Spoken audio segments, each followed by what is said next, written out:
નમસ્કાર મિત્રો, મારી યુટ્યુબ ચેનલમાં ફરી એકવાર આપનું હૃદયપૂર્વક સ્વાગત છે।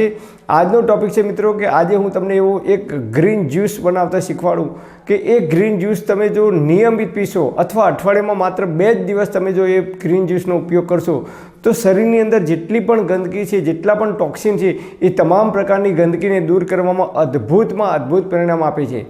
અને કેન્સર જેવા ભયંકર રોગ હોય કે કિડની ફેલ હોય કે લીવર ફેલ હોય એને પણ એ રિપેર કરવાનું કામ કરે છે। ડાયાલિસિસ ચાલતું હોય તો તમારું ડાયાલિસિસ પણ બંધ કરાવી શકે અને કેન્સર હોય તો કેન્સરમાંથી પણ તમને મુક્તિ મેળવે છે। એવું અદ્ભુત પરિણામ આપે છે, એવું રામબાણ ઈલાજ છે।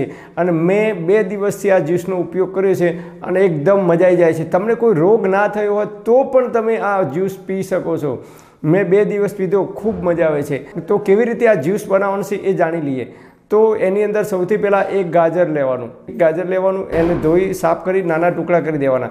નંબર 2, એક આમળું લેવાનું, એના ટુકડા કરી એની અંદર મિક્સ કરી દેવાના। નંબર 3, એક નાનો ટુકડો આદું લેવાનું અને એના ટુકડા કરી દેવાના। નંબર 4, એક ટુકડો લીલી હળદર લેવાની। નંબર 5, થોડી કોથમીર લેવાની। નંબર 6, એની અંદર થોડોક ફુદીનો લેવાનો। નંબર 7, તમે એની અંદર કપૂરી પાન ઉમેરવું હોય તો કપૂરી પાન પણ તમે ઉમેરી શકો છો। નંબર 8, મીઠા લીમડાના 8 થી 10 પાન તમે એની અંદર ઉમેરી શકો છો। નંબર 9, લીલી મેથી હોય તો લીલી મેથી પણ તમે એની અંદર ઉમેરી શકો છો। નંબર 10, એની અંદર થોડું લીંબુ નાખી દેવાનો ટુકડો અને પછી આનો જ્યુસ બનાવી મિક્સરની અંદર આનો જ્યુસ બનાવી અને 1 ગ્લાસ જ્યુસ સવારે 10 વાગે તમે પી શકો છો અને સાંજના 4 વાગે અથવા સવારે અથવા સાંજે દિવસમાં 1 વખત 1 ગ્લાસ તમે જ્યુસ પીશો તો તમારા બોડીની અંદર જેટલા પણ ટોક્સિન છે તમામ પ્રકારના ટોક્સિન અદ્ભુત પરિણામ આપે છે।